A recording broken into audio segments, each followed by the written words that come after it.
Bonjour chers Capricornes, j'espère que vous allez bien, que vous passez un bel été. C'est votre vidéo pour la vie sentimentale donc des personnes en couple du 17 juillet jusqu'au 31 août prochain. Alors j'ai changé quelques petites choses sur la structure du jeu. Donc ici vous avez la carte d'ambiance toujours. Ici vous avez toujours également la carte astrologique qui donne une indication sur le thème sur lequel il faut se concentrer durant la période donnée. Et puis c'est ici surtout où j'ai changé vraiment quelque chose, où la première carte représente le présent maintenant et non plus le passé comme je faisais avant. Ensuite, on a la deuxième carte qui représente l'obstacle ou un élément à développer. Et puis la dernière carte, c'est la carte, bien sûr, je pense que vous l'avez deviné, de l'évolution de la situation. Alors, pour commencer, on a la carte d'ambiance qui est la carte, l'arcane 15, qui est le diable, qui est renversé dans son sens favorable. Et elle vient indiquer en fait une marque d'engagement, de passion, de dépassement de soi.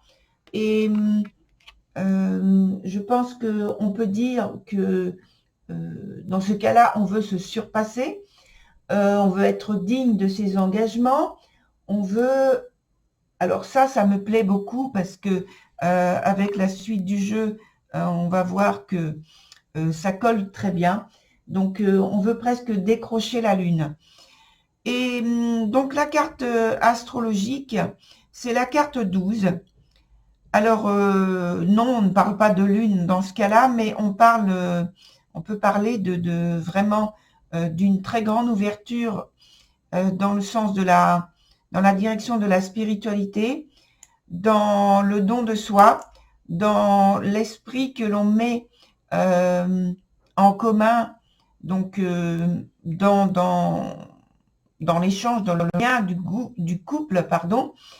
Et il y a quand même ce petit lien avec la Lune dans le sens où on parle aussi du côté très spirituel mais occulte, de choses qu'on ne devine pas a priori au premier abord, qui ne se laissent pas lire au premier abord, mais dont on peut puiser énormément de force et d'énergie dans cette maison 12 par la qualité que l'on déploie dans les sentiments, dans les émotions, quand on sait les aborder avec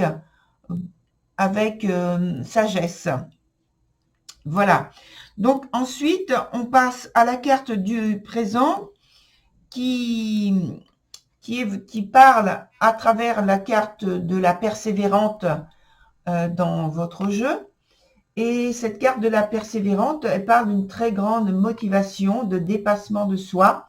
Donc, dans le couple, envers le couple, et je dirais même pour le couple, pour que le lien soit fort, soit peut-être une recherche d'égalité, en tout cas d'authenticité, puisqu'on parle de sincérité des sentiments, d'intégrité et le désir d'aller ensemble de l'avant, de progresser ensemble, de trouver de l'élan, de la richesse dans le dynamisme que vous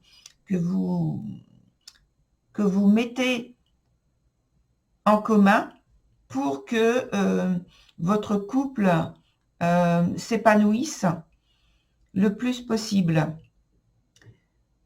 Sur la suite, au point dont j'ai parlé d'obstacles ou de choses à développer, je vais plutôt prioriser l'aspect à développer qui parle de lui-même, hein, parce que c'est la carte des sœurs. La carte des sœurs parle des émotions et des sentiments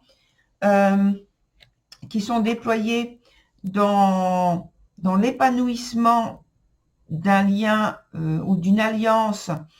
Donc là, on parle du couple. Ça aurait pu être au point de vue de la famille, ce qui n'empêche pas que tout aille bien aussi dans le foyer, dans la famille, justement. Et donc, c'est signalé par cette carte où, justement, tout est mis en œuvre pour qu'il y ait cette continuité de bien-être et d'épanouissement au point de vue de la douceur et de la tendresse qui est exprimée au sein du couple. Sur la dernière carte, sur l'évolution, on a la carte de la prétendante. Alors, la carte de la prétendante, c'est une énergie qui dégage une certaine audace, une certaine confiance en soi, de l'authenticité aussi, je dirais aussi de la sagesse, mais envers son engagement, l'engagement que l'on a envers l'autre personne ou envers un objectif commun. Et ces deux cartes assemblées, en fait, renforcent l'idée de bien-être, de dépassement de soi, d'enrichissement dans le couple, dans la consolidation du lien, donc du couple, et c'est plus que de la fraternité, hein. C'est plus que de la fraternité parce que je pense aussi à la carte des sœurs dont j'ai parlé tout à l'heure et dont j'ai dit qu'il peut y avoir aussi ce bien-être, une expansion à partir du couple, mais qui s'étend juste aussi sur la famille. Alors la famille que vous avez créée, c'est possible, mais ça peut être aussi la famille extérieure, la famille dont vous venez également. Voilà, que des choses extrêmement positives. Et eh bien, j'en suis bien contente. Et j'espère que justement, durant cet été, vous pourrez vraiment en profiter. Voilà, c'est une très belle qualité d'énergie. Et voilà, j'espère que je le répète, hein, que vous allez en profiter au maximum. Voilà, chers Capricornes, je vous souhaite un très bel été et je vous dis à très bientôt. Au revoir.